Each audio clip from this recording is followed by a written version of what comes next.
Salut à tous, le journal du foot de ce samedi 2 juillet. L'OM et ses supporters encore sous le choc après le départ surprise de Jorge Sampaoli.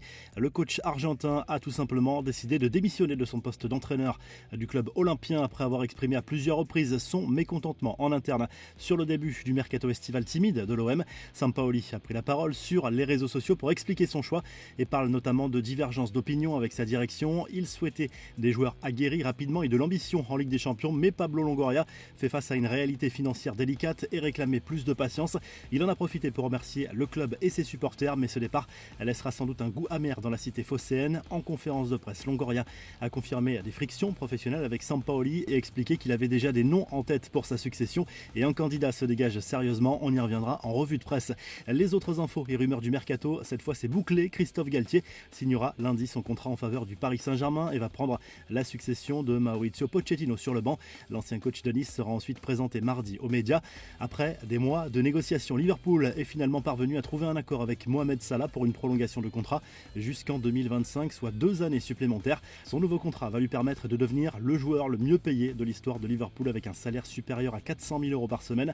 Le Barça veut-il vraiment prolonger Ousmane Dembélé? Selon les médias catalans, l'international français dispose d'une nouvelle offre des Blaugrana, mais elle est bien en deçà de ses attentes. Le président Laporta lui propose une baisse de salaire de 40%, ce qui le placerait au même niveau qu'Ansu Fati par exemple. On comprend mieux les hésitations du joueur, même si sa priorité a toujours été de prolonger en Catalogne.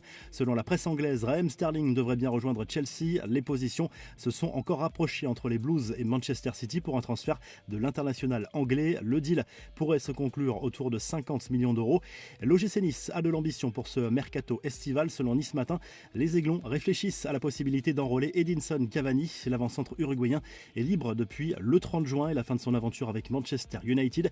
Boca Juniors, Valence, le Rayo Vallecano et la Salernitana sont également sur le coup. Enfin, bonne nouvelle pour l'OM en plein séisme après le départ de Sampaoli. L'option d'achat de Matteo Guendouzi a définitivement été levée. L'international français est désormais lié au club olympien jusqu'en 2025. Les infos, en bref, décidément rien ne va plus à Saint-Etienne. La négociation engagée entre les actionnaires du club et l'homme d'affaires américain David Blitzer pour le rachat des Verts a échoué. La période de négociation exclusive a pris fin et n'a pas été prolongée. Enfin, les Françaises sont parées pour l'Euro. Les Bleus de Corinne Diacre ont fini leur préparation par une nette victoire contre le Vietnam 7-0. Les tricolores débuteront la compétition le 10 juillet contre l'Italie. La revue de presse, le journal L'Équipe consacre sa une à la succession de Jorge Sampaoli sur le banc de l'Olympique de Marseille. Igor Tudor devrait succéder très rapidement au technicien argentin selon le quotidien sportif. Passé par Split, l'Udinese ou encore l'Hellas Vérone la saison dernière, l'ancien international croate plaît beaucoup à Longoria. En Espagne, le journal AS consacre sa une à Vinicius Junior, présenté comme le nouveau galactique du Real par le quotidien madrilène.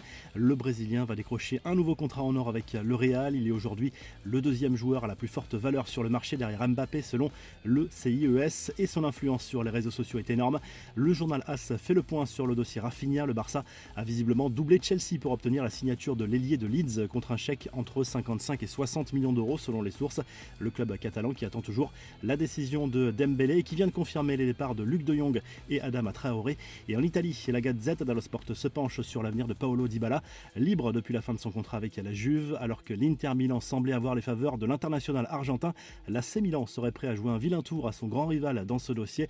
Les Nerazzurri qui ont confirmé par ailleurs les signatures du gardien camerounais André Onana et du milieu arménien Henrik Mkhitaryan. Si le journal du foot vous a plu, n'hésitez pas à liker, à vous abonner pour nous retrouver très vite pour un nouveau journal du foot.